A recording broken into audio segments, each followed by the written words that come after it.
मनोविज्ञान के अनुसार पत्नी या महिला के व्यक्तित्व और भावनाओं को समझने के लिए उनके मनोवैज्ञानिक पहलुओं को जानना जरूरी है।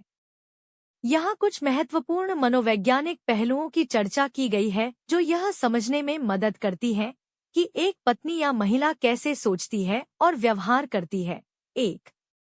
भावनात्मक बुद्धिमत्ता, इमोशनल इंटेलिजेंस। महिलाएं अक्सर अपनी भावनाओं को अधिक गहराई से समझने और व्यक्त करने में सक्षम होती हैं। वे दूसरों की भावनाओं को भी बारीकी से पहचान सकती हैं, जिससे वे अपने पति और परिवार के साथ भावनात्मक रूप से मजबूत संबंध बना सकती हैं। महिलाएं सामान्यतः अपने रिश्तों में सहानुभूति और भावनात्मक समर्थन का अधिक ध्यान रखती हैं। 2. संवेदनशीलता और सहानुभूति, एम्पैथी एंड सेंसिटिविटी। महिलाओं में अक्सर दूसरों के प्रति सहानुभूति और संवेदनशीलता अधिक होती है।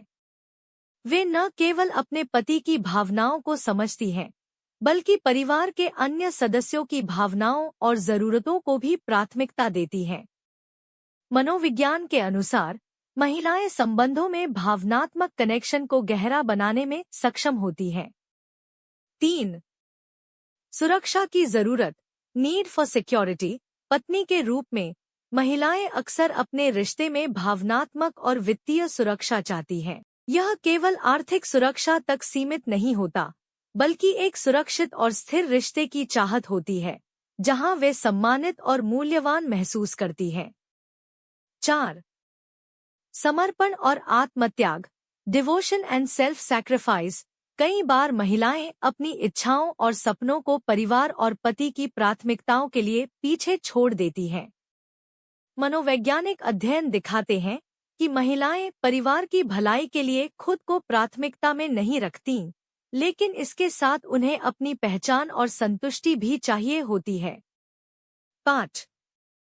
रिश्तों में संचार, कम्युनिकेशन इन रिलेशनशिप्स। महिलाएं रिश्तों में संचार को बेहद महत्वपूर्ण मानती हैं। वे अपनी भावनाओं और विचारों को स्पष्ट रूप से व्यक्त करने में कुशल होती हैं, लेकिन अगर उन्हें लगता है कि उनके पति नहीं सुन रहे या समझ नहीं रहे हैं, तो वे खुद को भीतर से खामोश कर सकती हैं। मनोविज्ञान कहता है कि अच्छी बातचीत और संचार रिश्ते में संतुलन बनाए रखने में मदद करता है।